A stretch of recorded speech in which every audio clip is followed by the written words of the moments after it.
Hi friends, எல்லாருக்கும் வணக்கம். நீங்கள் எல்லோரும் எப்படி இருக்கீங்க? நீங்கள் எல்லாம் நல்லபடியாக இருக்க நான் கடவுள்கிட்ட வேண்டிக்கிறேன். ஒடிசா மெம்பர் எல்லாருக்குமே ஜெய் ஜெகநாத் நமஸ்கார். எனக்கு நீங்கள் சப்போர்ட் பண்ணுங்கள். நீங்கள் சப்போர்ட் பண்ணால் எனக்கு கொஞ்சம் ஹெல்ப்ஃபுல்லாக இருக்கும். என்னோடய வீடியோ நீங்கள் இப்போ தான் ஃபஸ்ட் டைம் பார்க்குறீங்கன்னா ப்ளீஸ் லைக், ஷேர், சப்ஸ்கிரைப் பண்ணிட்டு பாருங்கள் கைஸ். உங்கள் ரிலேட்டிவ்க்கு, உங்களோட ஃபேமிலி ஃப்ரெண்டுக்கு என்னோடய வீடியோ நீங்கள் ஷேர் பண்ணுங்கள். நீங்கள் ஷேர் பண்ணாலும் எனக்கு கொஞ்சம் ஹெல்ப்ஃபுல்லாக இருக்கும். நேற்று கமல் ஒரு சிஸ்டர் கேட்டிருந்தீங்க, வீடியோ எடுக்கக்குள்ளே நீ கேமராவை தொடச்சிட்டு வீடியோ எடு ஜெயா, நல்லாயிருக்கும் ஜெயா அப்படின்னு சொல்லியிருந்தீங்க.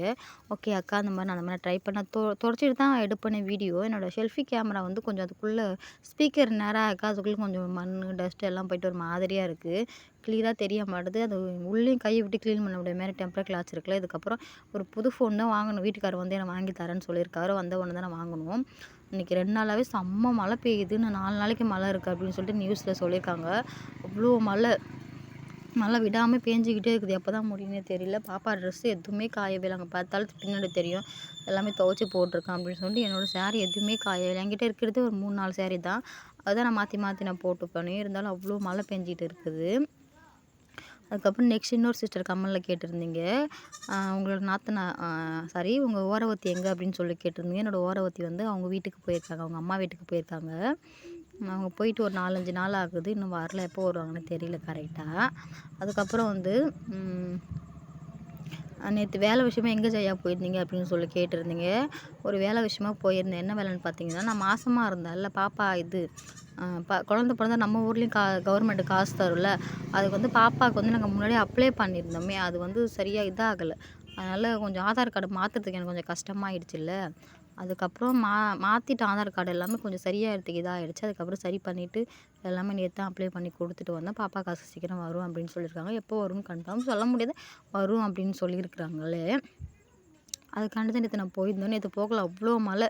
பாப்பாவை நானும் மழையில் கொடை கூட எடுத்துகிட்டு போகலையே. அவ்வளோ இங்கே நான் வீட்டிலேருந்து கிளம்பக்குள்ள அவ்வளோ மழையே இல்லை. ஆனால் அங்கே போயிட்டு நான் வந்ததுக்கப்புறம் நிறைய மழை, செம்ம மழை, அவ்வளோ மழை தெரியுமா. அதுக்கப்புறம் இருந்துட்டு ஈவினிங் டைம் தான் வீட்டுக்கு வந்தேன். வீடியோ கூட என்னால் எடுக்க முடியல. மழையில் வர பாப்பா வர கத்திக்கிட்டே இருந்தாலே, அவள் அழுகுல ஒரு மாதிரி என்ஜாய் பண்ணி அவ்வளோ சவுண்டு பண்ணி கத்திட்டு இருந்தாலே. எல்லாம் எங்களை தான் பார்த்தாங்களே அந்த ஊரில். உதுடான்ற ஊருக்கு தான் போயிருந்தேன், ஹாஸ்பிட்டலுக்கு. அதுக்கப்புறமா அவங்க வீட்டுக்காரெலாம் இல்லாமல் எப்படி ஜெயா இருக்கிற, இன்ஸ்டாகிராமில் கேட்டிருந்த கொஸ்டின் இது. எப்படி ஜெயா வீட்டுக்காரர் இல்லாமல் ஒடிசாவில் போய்ட்டு சின்ன குழந்தைய வச்சுக்கிட்டு எப்படி இருக்குது அப்படின்னு சொல்லி கேட்டிருந்தாங்க. நான் முன்னாடி சொன்ன மாதிரி தான், நம்ம எல்லாத்தையுமே பழகிக்கணும், சீக்கிரமாக பழக நம்மமே கற்றுக்கணும் அப்படின்னு சொல்லிட்டு தான் நான் தனியாக இருக்கிறது. எனக்கு ஒன்றும் கஷ்டமாலாம் இல்லை. மாமனார் மாமியார் நல்லா தான் பார்த்துக்கிறாங்க. அதெல்லாம் எந்த ஒரு குறையும் சொல்ல முடியாது. சரி வாங்க இன்றைக்கி வீடியோக்குள்ளே போகலாம். இன்றைக்கி என்ன வீடியோ பார்க்க போகிறோம், ஒரு டே ஃப்ளாக் தான் பார்க்க போகிறோம்.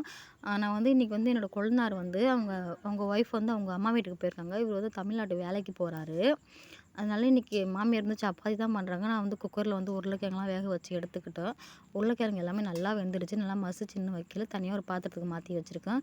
எண்ணெய் சேர்த்து அது கூட நான் வந்து சோம்பு சேர்த்துருக்கேன். பெரிய ஜீரகம்னு சொல்லுவாள்ல, சோம்பு சேர்த்துருக்கேன். அங்கே பாருங்கள், எண்ணெய் நல்லா சூடாக காஞ்சிடுச்சு. மழை வர பெஞ்சிட்ருக்கா, அதனால் கொஞ்சம் நான் அடுப்பு வைக்கிற இடத்துல கொஞ்சம் தண்ணி ஊற்றி ஒரு மாதிரி இதாக இருக்குது. அதனால் கேஸில் இன்றைக்கி சமைக்கிறேன். அதுக்கப்புறம் வெங்காயம் போட்டு நல்லா வதக்கிக்கிறேன் பாருங்கள். சோம்பு நான் இன்றைக்கி தான் ஃபஸ்ட்டு இந்த ஒடிசாவுக்கு வந்து இங்கே ஜீரகம் தான் இருக்கும். சோம்பு நான் இது வரைக்கும் நான் வாங்கி இது வரைக்கும் சமைச்சதில்லை. நான் ஒடிசாவுக்கு வந்து ஃபஸ்ட் டைம் இதான் நான் சோம்பு போட்டு நான் சமைக்கிற சாப்பாடு குழம்புன்னு பார்த்தா இந்த குழம்பு தான், சப்பாத்தி கிரேவின்னு தான் நான் சொல்லுவேன். ஏன்னா ரொம்ப நாள் ஆகுது. நான் அந்த மாதிரி நம்ம ஊரில் இருக்கும்போது தான் சோம்புலாம் போட்டு சிக்கனுக்கெலாம் சோம்புலாம் போட்டு இது பண்ணுவேன். நான் இங்கே வந்து நான் இப்போ தான் ஃபஸ்ட் டைம் சமைக்கிறேன். வெங்காயம் சோம்பு எல்லாமே நல்லா வதக்கிடுச்சு. அதுக்கூட ஒரு 4 தக்காளி பழம் போல் கட் பண்ணி வச்சுருந்தேன். கட் பண்ணி அது கூட சேர்த்து நல்லா கிண்டி விட்டுருக்கேன் பாருங்கள். அதுக்கப்புறமா அது கூடவே நான் இஞ்சி பூண்டு பேஸ்ட்டு, பட்டை, கிராம்பு அதெல்லாம் எடுத்து வச்சுருந்தேன். மாமியாரில் ஏன்னா பிரியாணியை பாப்பா செய்ய போகிற, இதெல்லாம் எதுக்கு அப்படின்னு சொன்னாங்களே. அதுக்கப்புறம் நான் எடுத்து வச்சுட்டேன். அது போடலை பட்டை, கிராம்புலாம். பட்டைலாம் போட்டு நல்லா இருந்திருக்கும், அவங்க வேண்டாம் அப்படின்னு சொல்லிட்டாங்களா. சரி அவர் மாமனார் இவருமே ட்ரெயினில் போய் சாப்பிட்றதுக்குலாம் வேணும் அப்படின்னு சொல்லி நான் எடுத்து வச்சுட்டேன். அதுக்கப்புறம் இஞ்சி பூண்டு பேஸ்ட்டு தீபாவளிக்கு இஞ்சி பூண்டு பேஸ்ட்டு வச்சு நல்லா கிளறி விட்டுட்டு இருந்தேன் பாருங்கள். இஞ்சி பூண்டு பேஸ்ட்டை நான் அம்மியில் தான் வச்சு அரைச்சேனே. நம்ம ஊரில் எப்படி செய்வாங்களோ அந்த மாதிரி தான் செஞ்சேன். அதுக்கப்புறம் உருளைக்கிழங்குலாம் இது பண்ணி நல்லா மசிச்சு வச்சுக்கிட்டேன். அது கூட கொஞ்சமாக தண்ணி, மஞ்சத்தூள், மிளகாத்தூள், மல்லித்தூள், கொஞ்சம் சிக்கன் மசாலா, கொஞ்சம் கரம் மசாலா, அதுக்கப்புறம் எல்லா மசாலாவும் கொஞ்சம் கொஞ்சமாக போட்டு உருளைக்கிழங்கு வந்து நான் மத்தில் நம்மக்கிட்ட குழம்பு கரண்டி இருக்குல்ல, அதில் தான் இது வச்சுருந்தேன். குக்கரில் வந்து சுடு தண்ணி இருந்துச்சுல்ல, உருளைக்கிழங்கு வேவிச்ச தண்ணி, அந்த தண்ணியிலே அந்த மீல் மேக்கர் போட்டு நான் ஊற வச்சுருந்தேன் பாருங்கள். மீல் மேக்கர் நல்லா ஊறி வந்துருச்சு. அது கூட நான் கொஞ்சமாக மஞ்சள் தூள் சேர்த்து தண்ணியுமே சேர்த்துக்கிட்டேன். அந்த தண்ணி நல்லா சுண்டி எவ்வளோ தூரம் வந்திருக்குங்க பாருங்கள். இதுக்கப்புறம் நான் மீல் மேக்கர் எடுத்து நம்ம போட்டுக்க வேண்டியதான்.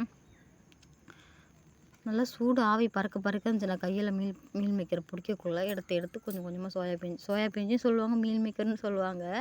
நம்ம ஊர் சைடில் எங்கேயுமே சோயா பீன்ஸுன்னு சொல்லுவாங்க, மீல் மேக்கர் 2மே சேர்ந்து தான் சொல்லுவாங்க. அதுக்கப்புறம் எடுத்து எல்லாமே சின்ன சின்னதாக எடுத்து நான் அதில் போட்டுக்கிட்டேன். இந்த டைமில் உங்கள்ட்ட ஒன்று சொல்ல நினைக்கிறேன்.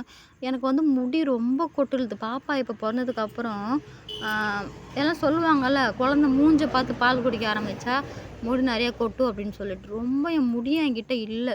ஒரு மாதிரி எப்படி சொல்கிறது, ஒரு மாதிரி ரொம்ப சீவாங்கூச்சி மாதிரி ஒரு மாதிரியாகிடுச்சு. பார்க்கவே எனக்கு பிடிக்க மாட்டுது. நான் வேணா நாளைக்கு வீடியோவில் உங்கள்கிட்ட நான் முடியை காட்டுறேன் பாருங்கள் எப்படி இருக்குது அப்படின்னு சொல்லிட்டு. அந்த அளவுக்கு என்னோடய முடி வந்து ஃபுல்லாகவே இதாகிடுச்சு, கொட்டி. டெய்லியும் நான் தலை சீவனாலே சீப்பால் டெய்லியும் ஒரு கை அளவுக்கு பிடிக்கலாம் எனக்கு முடி. அந்த அளவுக்கு முடி எனக்கு கொட்டுழுது. எங்கள் அம்மா கிட்ட சொன்ன முடி இந்த மாதிரி கொட்டுழுதுமா அப்படின்னு சொல்கிறதுக்கு, இந்த மாதிரி அப்படி தான் கொட்டும், அதெல்லாம் சரியாயிடும். என் மாமியார்ட்ட சொன்னேன், என் மாமியார் முடி எல்லாமே ஒரு கவரில் போட்டு வை அப்படின்னு சொல்லியிருக்காங்க. ஒரு கவர் ஃபுல்லாக முடி போட்டு வச்சுருக்கானே, அவ்வளோ முடி கொட்டுழுது. ஏதாவது டிப்ஸ் இருந்தால் சொல்லுங்கள் முடி கொட்டாமல் இருக்கிறதுக்கு. எனக்கு அவ்வளோ முடி கொட்டுழுது. ஒரு வழியாக எல்லா வேலையும் முடிஞ்சிருச்சு. மழை ரொம்ப பெஞ்சிட்டே இருக்குது. காலையிலேருந்து எல்லா வேலையும் முடிச்சுட்டு இப்போ தானே சப்பாத்தி சாப்பிட போகிறோம் பாருங்கள். ஒரு 3 சப்பாத்தி போல் பண்ணி வச்சுருக்கேன். எனக்கு இதுவே போகும் சாப்பிட்றதுக்கு. மாமியார் பண்ணி வச்சுருக்காங்க, மாமியார் கொடுத்தாங்க எடுத்து சாப்பிடு அப்படின்னு சொல்லிட்டு. அதுக்கப்புறம் கிரேவி கூட வச்சு நான் சாப்பிட போகிறோம். நான் சாப்பிட்டுட்டு கிரேவி டேஸ்ட் எப்படி இருக்குன்னு உங்கள்கிட்ட நான் சொல்கிறேன். சரி வாங்க இப்போ நம்ம சாப்பிட்றலாம். சாப்பிட்டு உங்கள் டேஸ்ட் எப்படி இருக்குன்னு சொல்கிறேன். ஒரு வழியாக நான் சாப்பிட்டு முடிச்சிட்டேன். என்னோடய கொழுந்தனார் வந்து இவங்க தான். இப்போ அவங்க கிளம்ப போகிறாங்க தமிழ்நாட்டுக்கு. ஒரு பாப்பா அழுதுகிட்டே இருந்தா. ஏன்னா பாப்பா ரொம்ப அட்டாச்சாக இருப்பா அவ கூட. ரொம்ப க்ளோஸாக இருப்பா பாப்பா. அதுக்கப்புறம் பாப்பாவை தூக்கி வச்சுட்டு இது பண்ணிட்டு இருந்தாங்களா. அதுக்கப்புறம் அவர் கிளம்பி போயிட்டாங்க. அங்கே பாருங்கள் வண்டியில் போயிட்டுருக்காங்க. அவங்க போன உடனே பாப்பா ரொம்ப அழுக ஆரம்பிச்சிட்டாளே. மூஞ்சி பார்த்து அழுக ஆரம்பிச்சிட்டா. கொழுந்தனார் போன உடனே கொழுந்தனார் சொன்னார், நான் போகிறேன் பாய், இப்போதைக்கு நான் வரமாட்டேன் அந்த மாதிரி சொல்லிக்கிட்டு இருந்தார். அதுக்கப்புறமா கொழுந்தனார் கிளம்பி போயிட்டார். கொழுந்தனாருக்கு வந்து எத்தனை மணிக்கு ட்ரெயின்னா 11 மணிக்கு பலேஸ்வரில் ட்ரெயின் இருக்குது.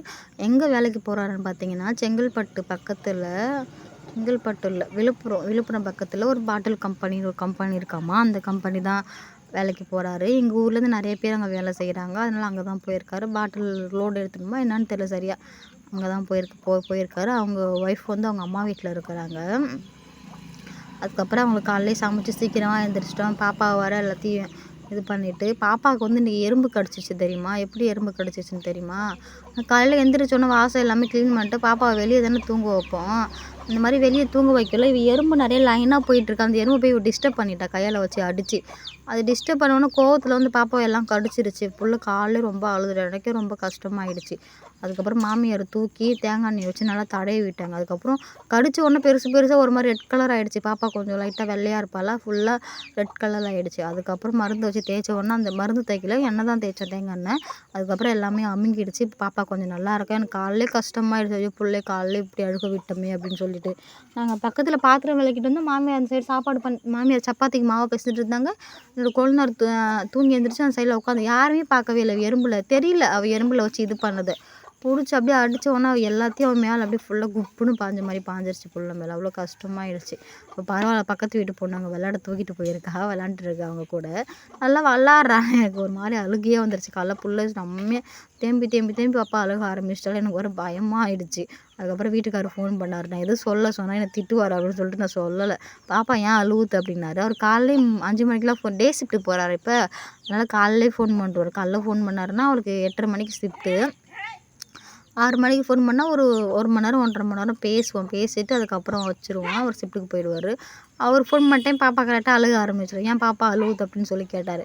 இல்லை அவள் ரவுண்டிங் போக சொல்லி வெளில சுற்ற சொல்லி அழுகுறா அப்படின்னு சொல்லி சமாளிச்சிடும். திட்டுவார். அதுக்கப்புறம் என்ன அதனால சொல்லலை நான் வீட்டுக்கார்ட்ட.